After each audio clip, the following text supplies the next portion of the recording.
Hola, ¿cómo estamos? Muy buenas noches. Vamos a continuar con nuestro curso que estamos viendo de Catecismo de la Doctrina Cristiana, curso superior del Padre José de Ar, que es un catecismo, ¿verdad? Muy interesante, que ciertamente ya tiene mucho tiempo, como hemos dicho, pero que es muy útil para nuestro conocimiento. Bueno, yo soy Gabriel Esteban, soy catequista desde hace muchos años. Y pues ahora estamos pues viendo también, como ya lo transmití en su momento, en mis canales de YouTube, en el canal de Supercatólico y en el canal de Mr. Teacher, este curso, pero ahora estamos manejándolo nuevamente y vamos a avanzar más, Dios mediante. Bueno, agradezco a las personas que se van conectando, ya sea que lo vean en vivo o lo vean diferido. Estamos hablando acerca, desde ayer, de lo que es el credo de los apóstoles, lo que nosotros creemos, lo que nosotros decimos en la Santa Misa, y nos va desglosando aquí el catecismo cada parte. Bueno, te invito a que invoquemos al Espíritu Santo, pidamos al Espíritu de Dios que siempre nos dé el discernimiento para nuestras preocupaciones, nuestros problemas, para saber cómo resolverlos o cómo ofrecerlos a Dios. Y vamos a repetir: ven Espíritu Santo, llena los corazones de tus fieles y enciende en ellos el fuego de tu amor. Envía, Señor, tu Espíritu y todo será creado y se renovará la faz de la tierra. Ven Espíritu Santo, ven Espíritu de Dios. Bueno, pues vamos a comenzar entonces, o a continuar, mejor dicho, con lo que empezamos a ver el día de ayer de los apóstoles del credo. Nos quedamos en la pregunta 52 y dice el catecismo: ¿qué quiere decir que Dios es infinitamente sabio? Dice, Dios es infinitamente sabio, quiere decir que Dios sabe perfectamente todas las cosas. Ve y conoce lo pasado, el presente y el futuro sin que se le oculten los más secretos pensamientos. Nos dice que es la ciencia de Dios. Dice, Dios no necesita reflexionar ni inquirir, con una sola mirada ve y penetra.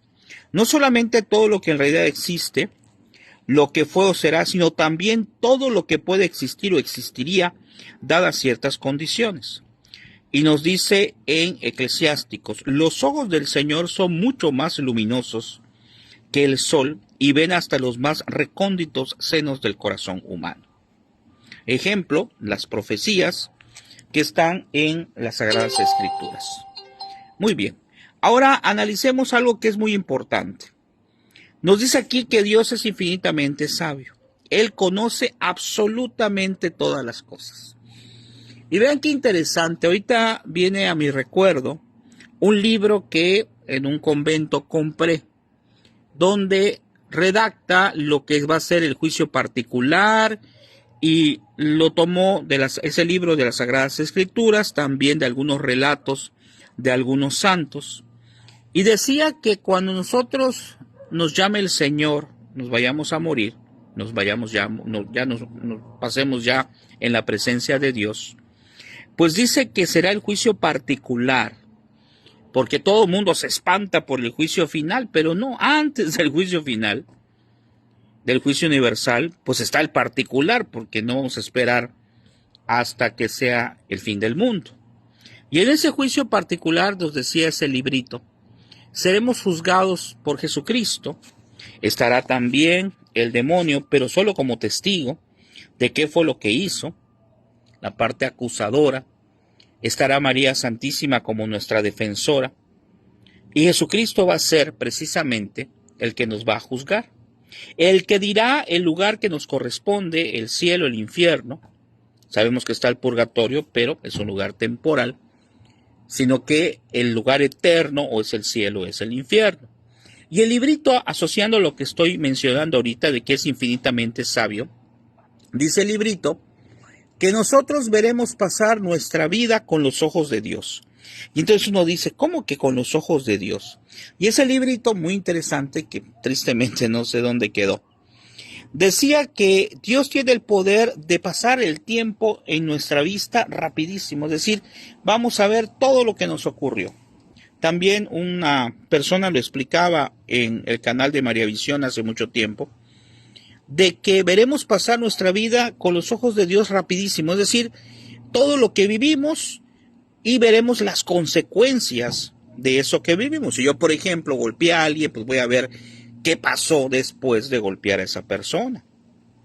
Entonces, ¿por qué es eso? Porque Dios en su sabiduría, decía ahí el librito, algo así más o menos, en su sabiduría lo que quiere es mostrar a cada uno de nosotros toda nuestra vida en un momento, para que no haya alguna gente que diga, no es que yo fui bueno, no es que yo no merezco esto que me van a dar, porque lo vamos a volver a ver para que digamos, efectivamente, no hice bien esto, no hice bien lo otro. Porque aquí nos dice que Dios ve todos los secretos, vean, dice, ve y conoce lo pasado, el presente y el futuro sin que se le oculten los más secretos pensamientos. Entonces Dios ve absolutamente todo, tiene esa capacidad de sabiduría y alguien va a decir, ¿cómo va a ser posible tantos millones de personas que existen actualmente y que han existido desde el comienzo de la humanidad? Pues Él conoce a todos. Por eso hay una frase por ahí que dice que no nos hizo en serie, nos hizo en serio. Es decir, cada uno de nosotros es un ser especial para Dios. Somos sus hijos, precisamente, pero no es como tener el montón de hijos y que sea indiferente. No, Él nos conoce perfectamente a cada uno. Nos dice, si no me equivoco, en Jeremías, que nos conoce desde el seno, desde el momento en que nacemos, ¿verdad? Que nos conoce cada uno de los cabellos, tiene contado los cabellos de cada uno de nosotros. Vean la maravilla que representa su sabiduría y su amor hacia nosotros. En el 53 dice, ¿para qué nos ha de servir el pensamiento de la presencia y ciencia de Dios? Dice, el pensamiento de la presencia y ciencia de Dios nos va a servir, uno, en todas partes, porque aún en lo oculto nos ha de apartar del mal y mover al bien. Nosotros tenemos esa tendencia al mal, pero también está esa tendencia al bien. Entonces, tenemos que ver hacia dónde vamos. Y en el segundo dice, en toda necesidad debe inspirarnos ánimo y consuelo. ¿Sí? Ante cada situación tengo que recurrir a Dios para buscar ese consuelo y ese ánimo que yo necesito. Todos tenemos problemas y todos tenemos problemas a diario. Lo que pasa es que a veces pues no son problemas graves y entonces decimos, hoy estuvo bien todo. Sí, pero siempre hay sus cosas, sus detalles, tan solo con el hecho de que a veces está uno cansado físicamente por tanto trabajo, por tanta situación, por tantos problemas, que a veces, repito, no son tan graves, pero ahí están. Por eso aquí dice, mejor es para mí el caer en vuestras manos sin haber hecho tal cosa mala, que el pecar en la presencia del Señor. O sea, es caer en las manos de Dios, pero no caer en el pecado. Decía un santo, Domingo Sabio, que se apellidaba Sabio. Yo primero inicialmente decía, pues le decían Sabio por la sabiduría. No, se apellidaba Sabio. Decía Domingo Sabio, prefiero morir que pecar. Vean ese concepto tan grande de saber que el pecado mortal es la muerte en vida. Decía un sacerdote, Padre Carlos, exorcista, decía, todos se espantan porque ¿qué tal si hay alguien que está poseído? Dice, y cuando está una persona en pecado mortal está peor que un poseído. ¿Por qué? Porque está aceptando plenamente estar en contra de Dios. Y aquí nos dice en el segundo, aunque caminase yo por miedo de la sombra de la muerte, no temeré ningún desastre porque tú, Señor, estás conmigo. Salmo 22:4. Ese es unas palabras de consuelo, unas palabras que nos tienen que alentar para saber que en esa sabiduría de Dios está también su protección. Y en el 54, en la pregunta 54 dice, ¿qué más quiere decir que Dios es infinitamente sabio? Y dice, Dios es infinitamente sabio, quiere decir que Dios sabe ordenar las cosas de la manera más conveniente para lograr su intento. Y dice, oh Señor, y cuán grandiosas son tus obras, todo lo has hecho sabiamente, nos dice el Salmo. Y los ejemplos son la exaltación de José en Egipto, la salvación del niño Moisés, el castigo de Amán. Dice, aún en las criaturas más insignificantes es tanta la sabiduría que se descubre, que uno queda tanto más admirado cuanto más cerca las examina. Tan solo con pensar, y esto es algo muy interesante, tan solo con pensar, y el otro día lo platicábamos en uno de estos temas, la perfección del mundo, la perfección de un sol que sabe hasta dónde se acerca a la Tierra, de una Tierra que se mueve y sabe cómo moverse, de un sistema humano, de los sistemas que tenemos en nuestro cuerpo, el sistema nervioso, respiratorio, que está hecho a la perfección.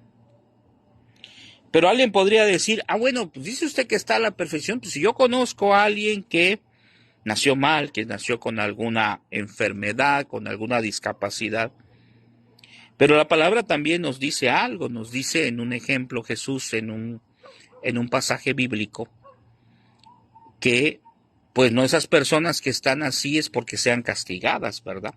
En la antigüedad se creía que una persona que tenía, por ejemplo, que era ciego, era por los pecados de él o por sus antepasados, y no es así. Entonces, ¿por qué Dios permite eso? Bueno, no lo sabemos, y aquí está esa sabiduría de Dios que es perfecta, pero que no la entendemos a veces. Pero ¿por qué entonces se dan esas cosas? Pues algo muy importante es para que las personas que estamos bien físicamente, por ejemplo, alabemos a Dios y bendigamos a Dios de que estamos bien y pidamos por las personas que están mal, que están enfermas, que tienen algún problema en muchos aspectos de salud, psicológico, etc.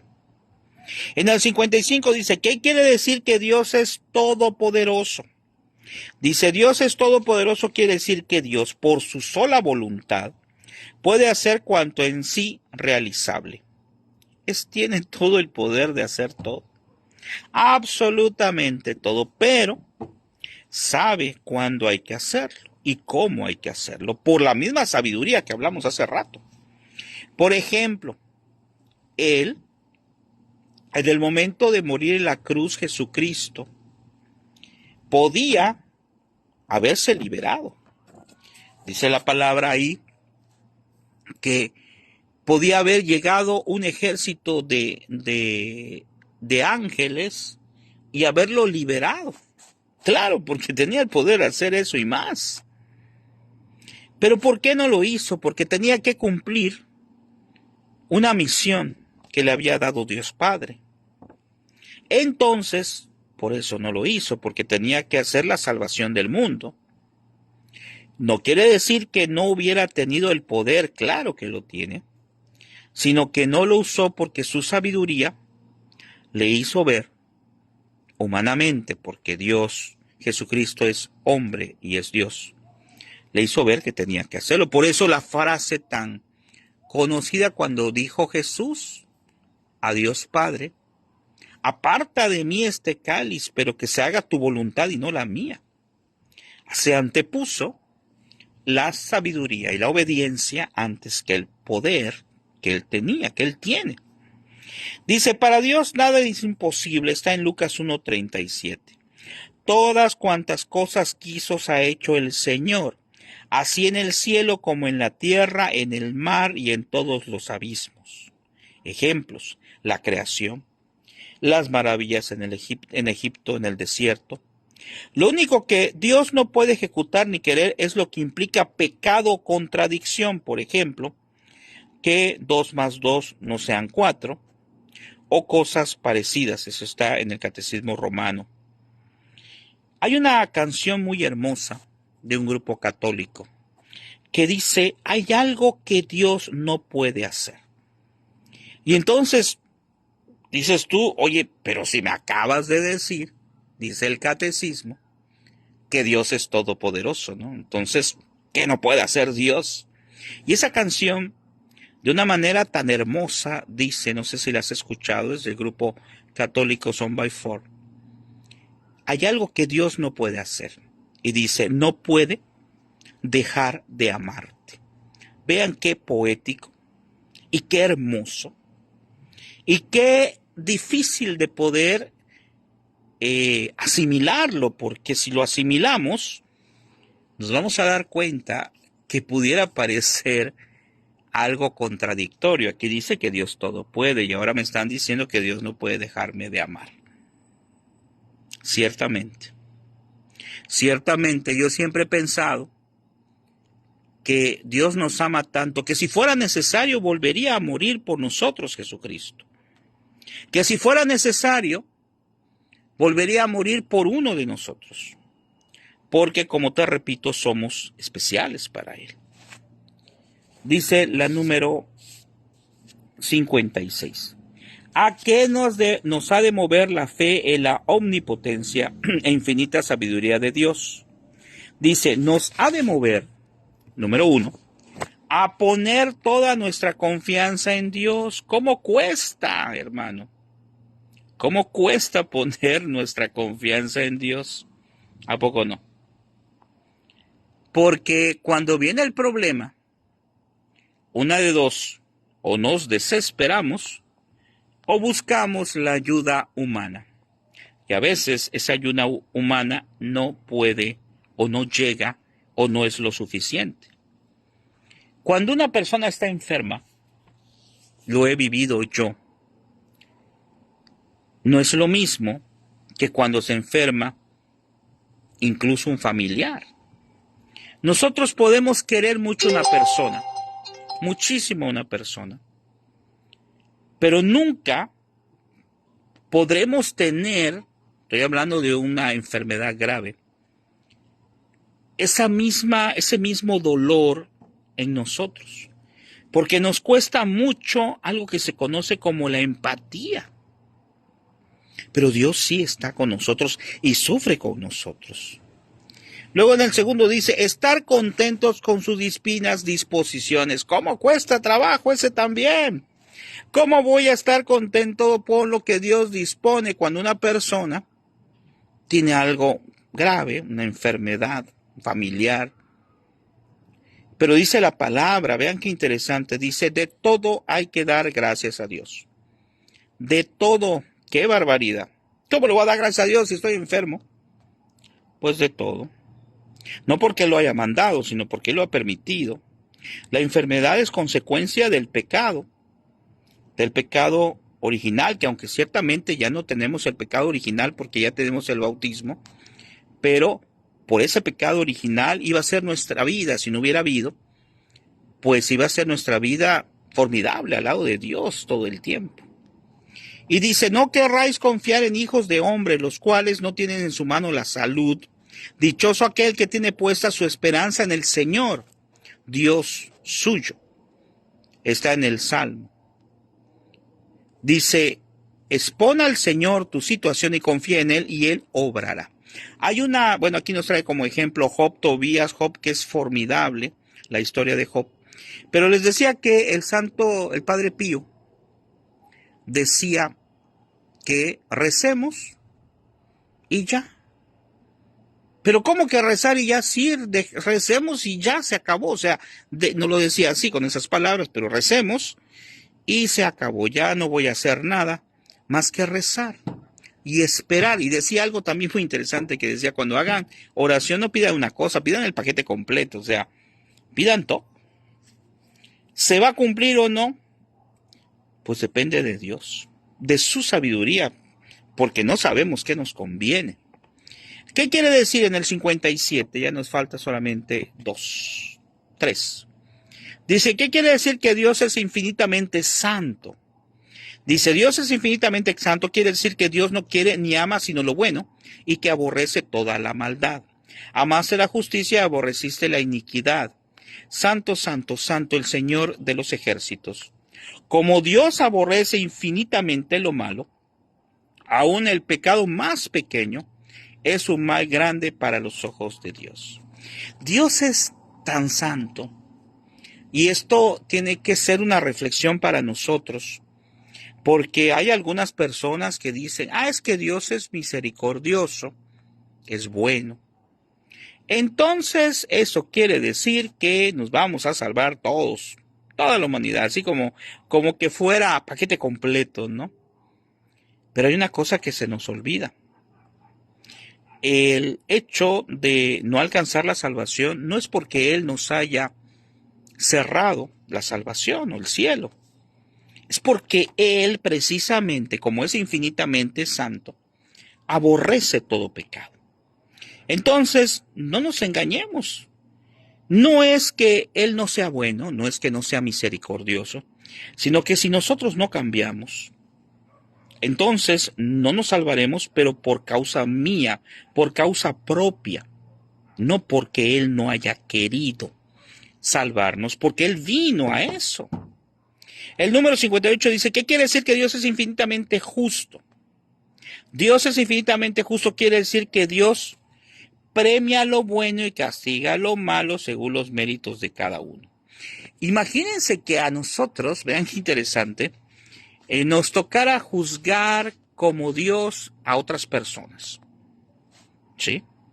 Que yo decidiera, y a veces por comentarios tratamos de hacerlo así, que yo decidiera sobre si una persona se salva o se pierde al momento de morir.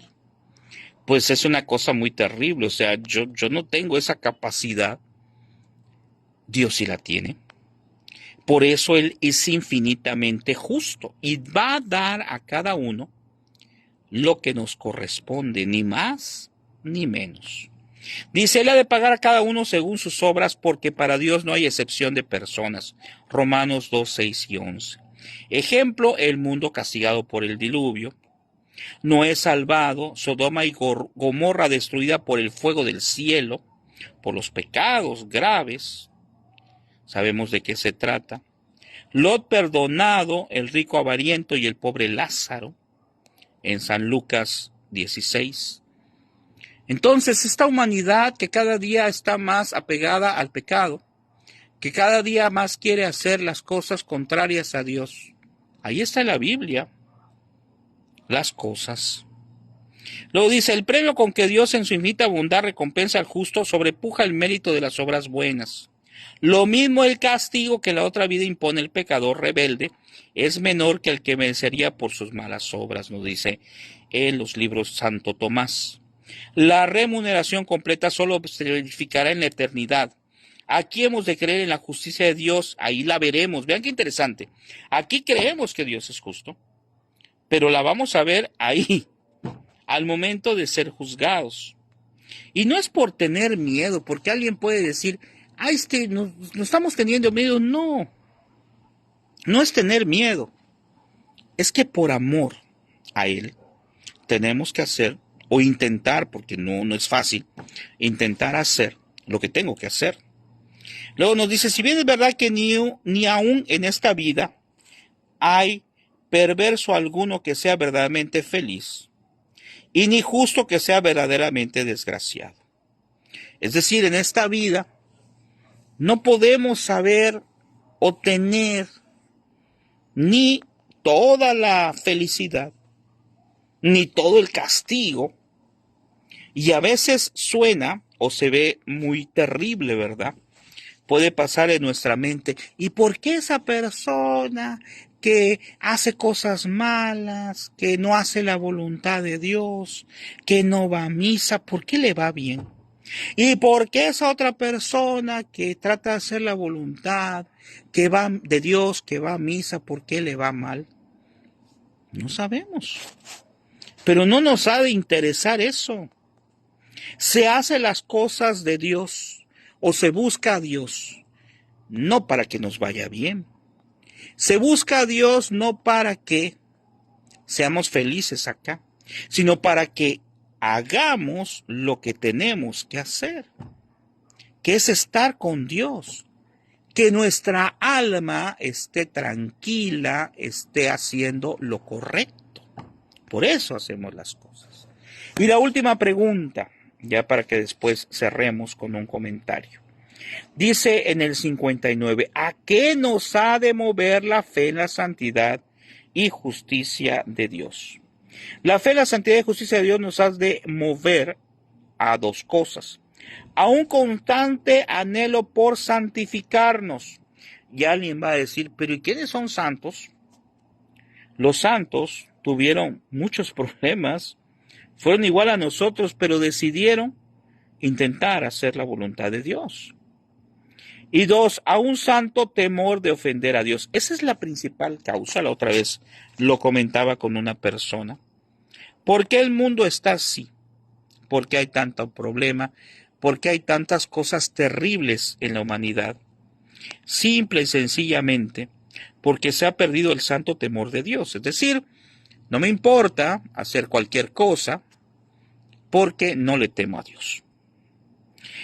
Dice, yo soy el Señor Dios vuestro, sed santos vosotros porque yo soy santos, está en Levíticos. Nada temáis a los que matan el cuerpo y no pueden matar el alma, temer antes a los que pueden arrojar el alma y cuerpo al infierno, está en Mateo 10:28. Entonces, estamos analizando, ya para ir terminando, lo que es el credo de los apóstoles. Vamos a terminar en la 59, mañana seguimos Dios mediante con la 60. Estamos viendo en lo que debemos de creer. Y estamos en la primera parte del credo, donde estamos hablando exclusivamente de quién es Dios Padre, quién es Yahvé. Y Dios Padre es todopoderoso, todo justo, todo sabio, todo lo más. Y no hay nadie que tenga una cualidad de estas y de todas las que he mencionado y las que mencionaremos posteriormente. No hay nadie, no hay ningún ser que esté por arriba de esas cualidades que Él tiene. Entonces, si sabemos que Dios nos ama tanto, intentemos diario hacer la voluntad de Dios. Aunque a veces quedamos, como dicen ¿cómo se llama? Los luchadores, ¿verdad? Que tiran la toalla para que se acabe la lucha. Aunque a veces queremos tirar la toalla, ¿no? Porque hay una frase muy interesante que una vez comenté en un tema. No podemos decir hasta aquí llegamos porque Dios no bajó de la cruz. Dios también pudo haber dicho, ya no puedo, ya no quiero seguir, pero no lo hizo. Que Dios les bendiga, les agradezco este tiempo, ojalá lo compartan para gloria de Dios. Mañana seguimos con la pregunta, ¿qué pregunta es? Con la pregunta 60. ¿Qué quiere decir que Dios es infinitamente bueno? Que descansen, nos vemos, muy buenas noches, ojalá lo compartas para gloria de Dios. Te invitamos a suscribirte al Grupo Supercatólico TV, porque mi Facebook ya está ocupado, ahí los 5,000. Y también pedirte, ¿verdad?, que si quieres te suscribas al YouTube de Supercatólico, busca Supercatólico, hay muchísimos videos de sacerdotes y de muchas personas. Y también a mi YouTube personal de Mr. Teacher Gabriel con muchas dinámicas, temas, etc. Que tengas buenas noches, nos vemos mañana, Dios mediante. Gracias.